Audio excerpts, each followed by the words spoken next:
Good morning, it's Harvey Jackson. Just going to get through some news items here today. Countries capitulate to Trump on defending the strait. Well, Canada, really don't have anything to defend it with, but they might do other things possibly, but we'll see. He doesn't want to be left out either. But you can see a joint statement yesterday. The Britain, France, Germany, Italy, Netherlands, Japan all expressed readiness to contribute to appropriate efforts to ensure safe passage through the strait, through which 20% of the world's oil and LNG go through. He had the leader of Japan in there, and he tried to embarrass her with some comments about surprise attacks and stuff like that. You have to watch that possibly as well. Overnight, there's some more attacks, and it goes both ways. Iran attacked some more oil infrastructure, and Israel attacked some more locations there as well. Even though Trump had told Israel to slow it down, don't attack any oil, but that seems to be the direction that they're going. That's for sure.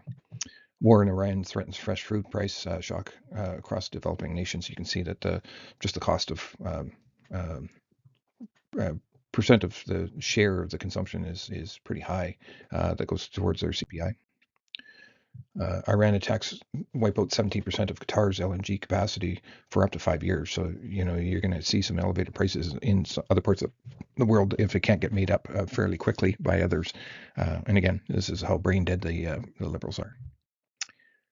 Potential Red Sea route disruption could push oil even higher. So they're talking about the other side of the out away from the strait. Saudi Arabia's got a pipeline there, and Yemen, which is a extension of the Iranian backed group that has been putting some pressure on that to see if they're actually going to continue to do this. Canola, if we're looking at exports, we had pretty substantial improvement. I'm going to say substantial or not. 292 million or 1,000 tons exported last week, and the week before it was only 113. We're at 4.878 million metric tons exported, still quite a bit behind pace of the year ago at 6.5. Quick look at the weather. Here's long range forecasting, just kind of whether it's going to be right or not, but it does look like the some of the more moisture. It looks like good moisture in the prairies, and it looks like there could be some good moisture in the river valleys and stuff like that where there's some drought. Record heat is supposed to be hitting almost all of U.S. And here's your drought monitor, and you can see that there is a fair bit of drought. What I'm going to focus on today is just the winter wheat, and this Kansas being the major areas, and you got some other dark green areas as well. But it's 55% in drought because the wheat is grown everywhere. Just what countries and the rankings. I've been through this before. If we just look at the top 5, Kansas grows 21%, Washington grows 11%, Idaho 6%. So it would be even worse if Kansas got severe drought, and they're only at 24 in severe drought, and then extreme drought, or vice versa. At 3%, so 27 total. Breaking of the dormancy and your increasing drought is not a good sign either for winter wheat. So some pressure on the winter wheat to markets rallying here. You can see the snow for the next week. So quick look at the markets here. Canola is up 290, and it seems to be a trend every day here. So it's up, when I'm broadcasting, and then by the end of the day, it seems to be red for the last couple of days. So May canola is 731, up 290. November canola is up 210 at 735.90. Rapeseed is up a buck at 501. Soybean oil is almost up a whole penny at 66.36. Palm oil is up 85 ringgit at 4,619. Crude oil just up slightly, 40 cents a barrel at 95.95, and the Brent crude is at 110. West Harbor diesel fuel is at $4.48, up another 14 cents. Soybean is up 3 cents at 11.71. Spring wheat down a couple cents. Hard red winter is down 4 3/4 cents, and Chicago's down 4. Oats is up 3, corn is down 2, and the Canadian dollar down another 12 pips. Just a quick look at the seasonal versus the last couple of years and just relative value.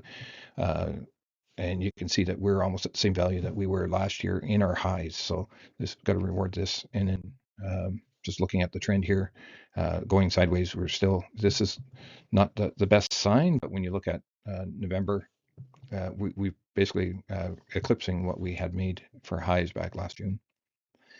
And I'm just going to show you this, but I'm not using this, but you can see that there's like, it's a buy signal, but there's 10 of the indicators are in neutral position, and then 15 at a buy. And then you got oscillators at neutral and moving averages at a strong buy. It all depends on which indicator that you're looking at, and they just kind of match them all together here. So European rapeseed matched that value and then retreated. Soybean oil is still supported, but it looks like we're basically trying to make a pendant flag kind of a scenario here. Soybean trying to get back to the same area. We'll see if it actually can breach that. Palm oil, same thing, seeing if it can actually breach the previous highs that's made here. Light crude oil, basically waning and going sideways here. And yet Brent crude, I would say it's more of still an upward trend. New York Harbor Freight, just comparing this war versus the previous war back in 22, we're back at very close to the same values on the diesel fuel side. Quick look at the Canadian dollar. So this is a 1 hour chart, and I'm just basically looking all the way back to the start of the war here, and this is a downward trend. And looking at the same indicators that showed up in the canola, so all there's more sell than buy, but there's still a fair bit in a neutral position as well. Oscillators are more neutral, and moving averages are more sell. US dollar, same, but it's the opposite. It's in a buy position.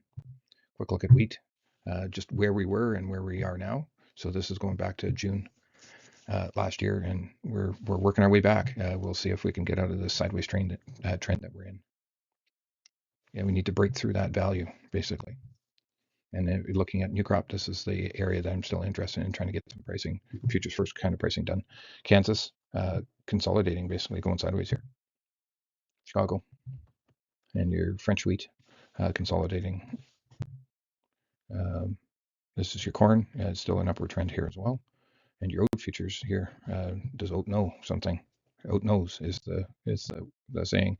Cattle futures, right at the 200-day moving average. So not necessarily the best sign, but it's been trying to stay above it here.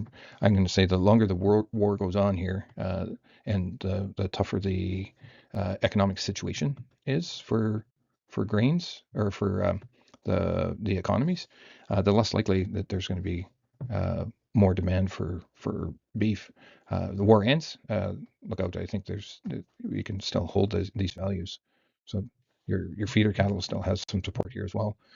And in sympathy, it's taking lean hogs are taking that same down there move as well. There is a cattle on feed report, I believe, today, and then lean hog or hog report, I think, on Monday or sometime soon here as well. So keep in mind.